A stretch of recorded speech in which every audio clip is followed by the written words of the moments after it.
Bam, welcome back to the Quick Speed Shop. Working on the Dodge. Look at this. I got the cherry picker hooked up to the engine. Let's slam it in the chassis. Here we go, right now. I can't even contain the excitement. I hooked you right up to the boom so you can ride right on there. Let's just go ahead and pick it. Is it gonna do it? Oh, it's thinking about it. Oh yeah, yeah, oh yeah. Don't really like picking off an aluminum intake, but it looks like it's doing it. Careful.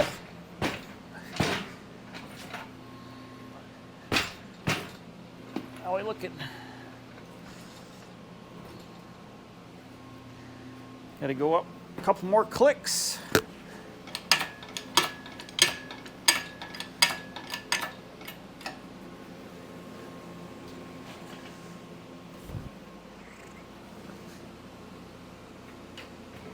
Whoa, whoa, easy now. One of these mounts is slotted the driver's side, so I gotta plunk the passenger side on first. We are in the ballpark. Get your hot dogs out. The team is coming to bat. Right there. So I gotta go back up a little bit and get back over the motor mount stud. You guys weren't telling me I missed it here. You weren't telling me. We should be able to. Nope, right like that. Okay. All right, it's on the stud.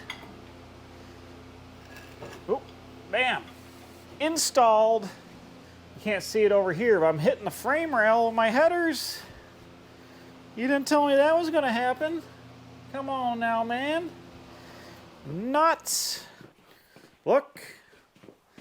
Big time clearance issues because I'm not even down on the motor mount. It's got a little bit to go.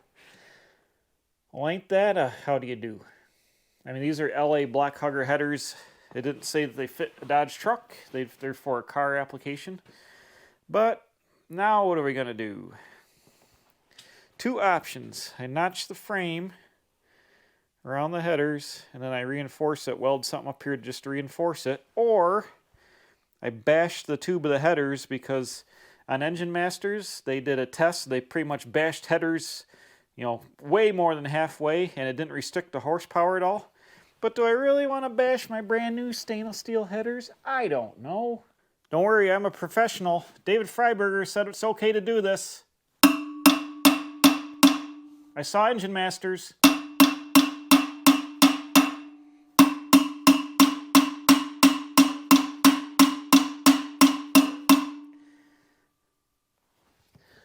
Back to bashing.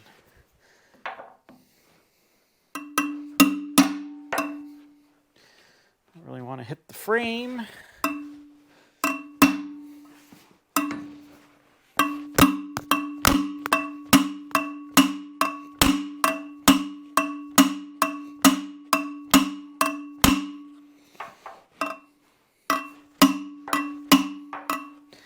This is serious business.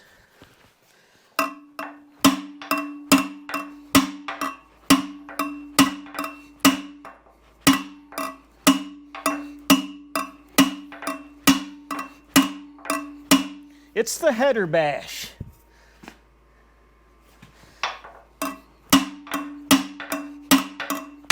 Oops. There goes the paint.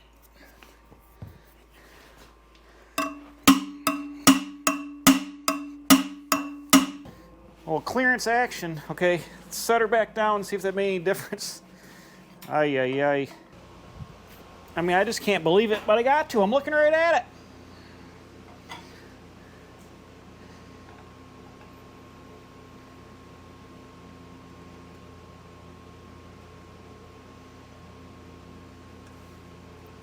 Whoa.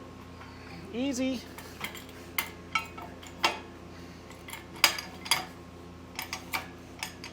Oops. Okay, we're resting on the motor mounts now. How does it fit? Ooh, it's super tight. How's the other side? Other side's good. Super tight. You know what? if I cut a 1/4 inch out of here, I don't think I would feel bad about it. Bam, there we go. That's how you do it. Trimmed about a 1/4 inch out of there. Now I got clearance. The motor, once in here, can move around. I think it's going to be fine now. A little bit of bashing, a little bit of cutting. I don't really like cutting frames, but this thing is super thick and super beef. I think it'll be okay. So there we go. Motor is installed after a little bit of debauchery. See, this side's got plenty of room over here. And yeah, like I said, I'm going to leave this on the back. I got a brand new flywheel right here, brand new Magnum flywheel. Here is the bell housing. Now here's a little trick I didn't realize until I took it apart. These trucks that have run the 435, NP435 transmission have an 11-inch clutch, which takes a 14.5-inch diameter flywheel. And you see these slots here? It doesn't fit in the bell housing.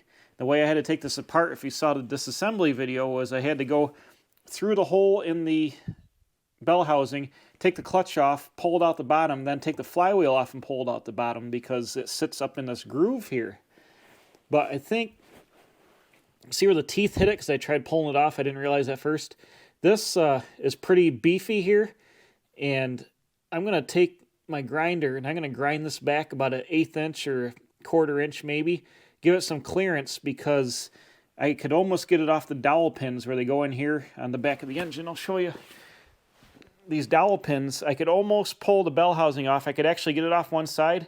And if I can get it off the dowel pins, then I could pull the bell housing straight up off the back of the engine, which will negate having to take all this apart. I had to go in my paperwork. I couldn't remember when I got this truck. I couldn't remember what year it was. Believe it or not, it was 2014. I've had this truck for 9 years. I'm finally getting around to building it. Time flies when you're having fun. So that was put in probably 10 years ago, and it's just surface rust, but the clutch disc is brand new. So we got a brand new flywheel, good clutch, put all this together, everything should be fine. All right, it's the next day. I had to go get some parts here, and I'm got the flywheel bolted on. I had to get some flywheel bolts at Napa because the flex plate bolts are only about a 1/2 inch long, and the flywheel needs about 1 inch long bolts, so I had to go get longer bolts. But the flywheel's bolted on now. It's a brand new Magnum flywheel, Magnum 5.9 flywheel. This is an external balance engine specifically to the Magnum, so the flywheel's weighted for that. And a few episodes ago, I put this PRW damper on there, which is got the early style. I can run the early style pulleys that bolt on, but it's got the Magnum 5.9 balance on it. So we're all good balance. We're all balanced up. So like I showed you earlier, the bell housing wouldn't fit on over the flywheel and was notched. Well, I've taken the grinder and I cut about 1/8 inch out of this piece on both sides. So now the bell housing can go, and it goes up and over, and then it slips down. I can't see what I'm doing. It slips down over the flywheel. Something like that. There we go. It slips over the flywheel because I notched enough I can pull it out off the dowel pins. But now I can put the bell housing on with the flywheel and the clutch bolted on the engine like normal. Just added a little clearance, but you bring it off the dowel pins, bring it straight back, and then up, and you can take it off. So that was a bonus. So I just did a little bit of grinding and got that to fit. Now we can put the clutch back on. I've got like I said, this clutch is my friend Marty that I got the truck from. He put the clutch in it, and it's got like 0 miles on it because he just used it to plow, and it's barely got any wear whatsoever. So we're gonna put the clutch right back in it. Here, that saved me some bucks. I had to buy the new flywheel, but the clutch and the pressure plate can go right back in here.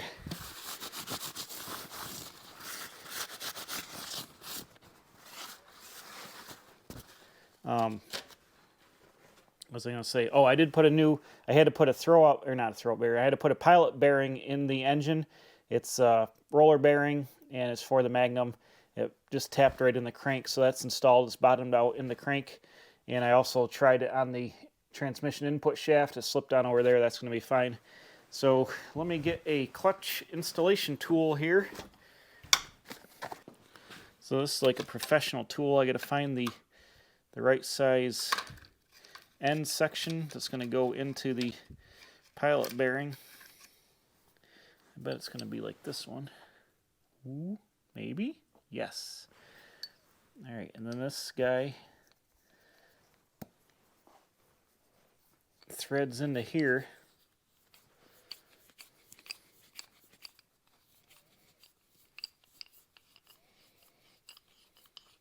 Usually you just get like a plastic tool that comes with a clutch. I don't have that, obviously. I have this. So my clutch disc, it says Flywheel side. And I will stick this, let's see, through here. Stick this into the engine. And then there's this piece goes and it lines it up like that. It's got a little bit of slop. Don't like that slop. What we got? What's going on here? That's in the bearing. I wiped the flywheel off with a brake clean tube, by the way, to get the oil residue off. I didn't show that, but that's wiped off, so we're good there. Pressure plate right up on here.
Right, clutch is installed. Now I'll get the tool out of here.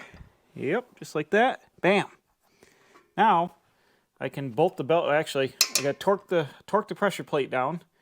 Torque that down. The flywheel's been torqued down to 55 foot-pounds. I got to look up the torque for the clutch. Torque that down. And then I can bolt the bell housing on. And we should be ready to swing the transmission. And the transmission is very heavy, so I'm going to use a cherry picker and sling the transmission and kind of slide it up on in here. Hopefully that'll work. Okay, got the pressure plate torqued on. I'm just going to put a little bit of anti-seize between the block and the bell housing, as the bell housing is bare aluminum on the front and the surface here. So I'm just going to throw a little anti-seize in here just to help a little bit with corrosion. Try to get a little seal on things. Guys should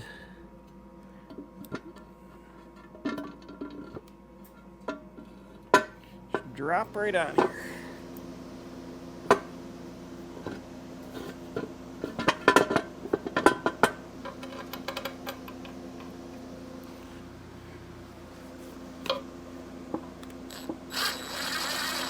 How many Ugga-Duggas?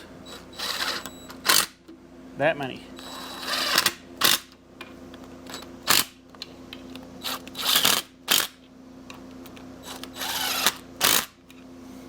Alright, I'll tighten them with a ratchet.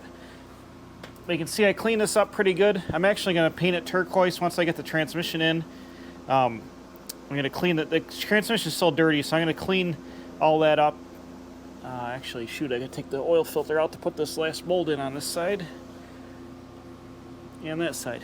Hold on, I'm getting sidetracked. Okay, so I'm gonna paint the bell housing blue to match the engine, but the transmission's going to be black, and the transmission's a little grungy. So I'm going to clean it all again and then get it ready for paint it all at once. I'm going to put some anti-seize on the bare aluminum here because this touches steel on the transmission. We'll get some corrosion action going on there, so we'll anti-seize this guy up. The clutch arm, the lever arm that runs the clutch fork, I should say, is getting painted. Right now that's painting and getting dried. And the, the throwout bearing is on the input shaft. I didn't want to forget that step because that'd be a bummer. So that's chilling on there. That will slide right in. Then there's a big window on the side of this where the arm goes in. I can easily put the arm onto the throwout bearing once everything is put together. So that's no issue.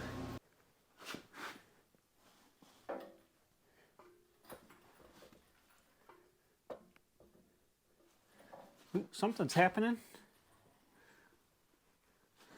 And getting it in the clutch disc is going to be the hard part. Here, what do I have to go up just one little click? Of course, I'm bound into the frame. Wonderful.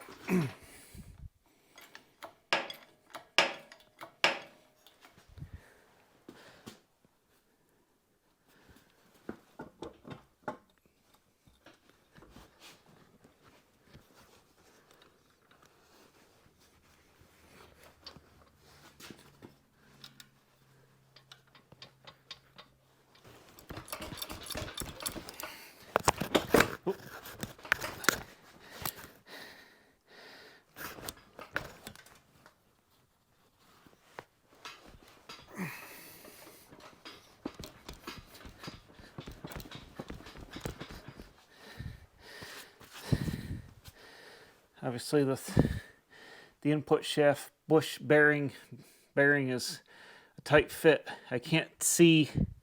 I've got to be in the ballpark. I just can't quite see the angle of the dangle here. Doesn't want to go in because it's a pain. I see the grease is on there. I was thinking about it. I must just have the wrong angle of my dangle when I try to get in there.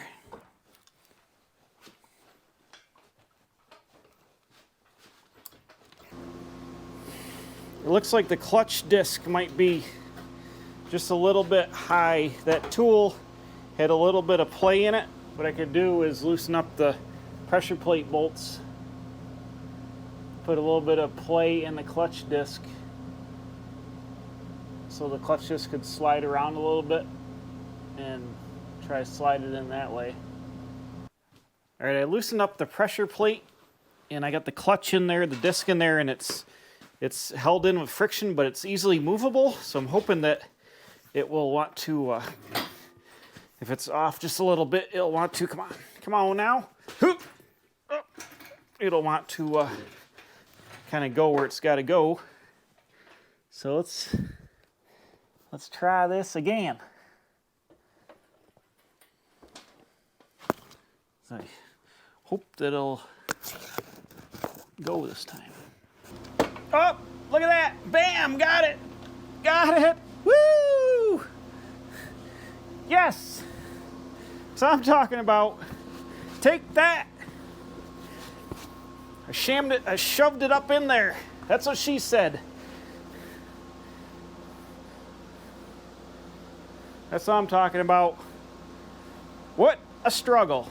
All right, so now I can bolt the transmission up. Then I'll spin it around. I'll re-torque the pressure plate bolts, and then we can. Well, first I can bolt this up, and then I'll set it down in the mount. Set everything on its mounts, and I can spin it around and get it. Man, that's a struggle. That transmission is heavy. All right, it's the next day. I went last night after I got the transmission in, and I painted the bell housing to match, and I've gone and I tightened the clutch back down, and I've put the inspection cover on, which I had painted, and the starter back on. I used some stainless steel hardware to put that together. So now we are ready to put in the transfer case. It's a new process 208. I real rudimentarily, is that a word? Who cares? Here we go. I quickly clean a lot of the grunge off the top of it, and I got a new gasket tacked up there. Let's go ahead and insert this guy on here and install it. All right, now question is, which one of these holes is for the dowel pin? That one. Splines engaged, holes engaged.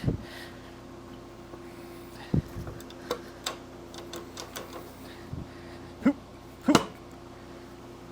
It's going in there.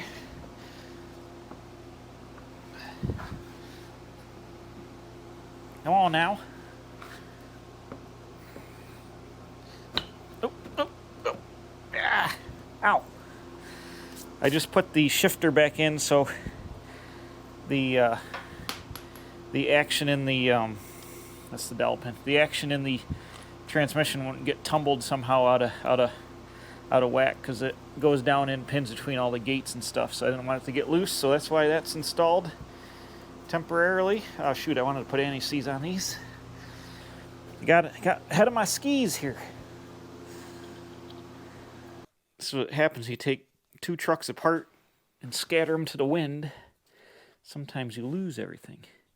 Now, I'm still going to clean up this transmission and the transfer case a little bit more. I'd like to paint the transmission black.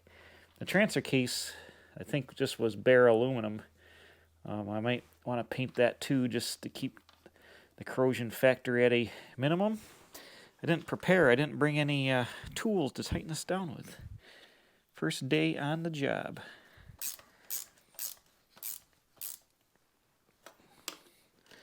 You guys, I'm sure you Dodge guys know, 1980 is the first year for the new process transfer case. 79 was still a 203 cast iron jobber with full-time four-wheel drive. This is a part-time case, meaning that it has a two-wheel drive mode. So you don't need to run around in four-wheel drive all the time. What is the low range ratio? Let me look at the tag. 2.6 to 1, I think. Yeah, 2.6 to 1 low range ratio on it. Ford used the 208 transfer case as well, but theirs was driver's side drop. But that is the transfer case. It shifts, one shifter shifts the head. There, two-wheel drives all the way back. It's in two-wheel right now. See, the yoke's not engaged, shift to the head, and then that's low range. So the yoke is engaged in the front. Two-wheel drive, spin that's just chain drag, but they're separate. That's freewheeling now. So there we go. Transfer case installed. All right, let's take a look. After dubious amounts of cleaning, which I did off camera because it was gross and nasty, but I'll show you the remnants. There's a whole bunch of goo that came off the transmission in the transfer case. I cleaned it up the best I could. I rattle canned some brown primer on there. I just got the first coat of paint on it. You can still see some primer. And I'm doing it just like the factory. Don't mask it, just spray it. It's fine. Don't worry about it. So I'm just gonna, it's gonna be flat black. This is just more to protect the metal. This was mostly grunge and it's cast iron, so it's not going to rot away, but it was mostly grunge and bare cast iron once I got all the oil off it. When they assemble these trucks brand new, they just throw the transmission in it and bare cast iron and let it do whatever it's got to do naturally. So that was, had leaked right away, and it was in pretty nice shape. I think this is probably steel. That could be cast iron. It had a little bit more rust on it. But the transfer case, I ended up painting that too. I gotta spin my parts for coverage. Just because it was aluminum, you know, it could get all corroded, and it actually had a lot of corrosion on it. A lot of like powdery nonsense. So I wire wheeled it with the drill real fast and primed it and painted it too, just to put a little bit of protection on it, just because, you know, salt and stuff corrodes it. I'm gonna leave the top of the transmission shifter just in bare there. I just kind of rattle canned over the bolts to get some paint on them, but the rest of it will be fine. I'll touch up the bell housing again when I get done here, but I'm just trying to get everything going. This is the shifter rod for the bracketry. I actually painted the bracketry for all this separate. That's satin gloss. And now, as soon as I get done with this, I'm going to paint the front drive shaft. I've got 3 options, so let's take a look. Ah! Oh, whoa! Shoot. Pulled her right apart there. Hold on a minute. Now it's out of phase. Oh, that's good enough. This is the one that was in the truck. You can see it's pretty scaly. Pretty scaly. This is the one that was in the parts truck, not as scaly. Wait. Why is that a different length? Oh, you know what? That's a different length because of the 203 transfer case. I didn't realize that till just now. Look at the length of the tube versus the length of the tube here. Huh. Well, anyways, this is seized up because it sat so long. The slip yoke is seized. That would have to be loosened up. But I'll label that 203 because I'm glad I just realized that now. I was going to clean this one up, get it blasted and put back on, but it is pretty pitted. And then, over here, I realized I had one from that 87 Ram Charger that I parted out. And the Ram Charger had the 208 transfer case just like the one out of the original truck. But this is a little bit nicer upgrade. It's got a slip yoke boot on it. And it's covered in grunge, so it's not rusty.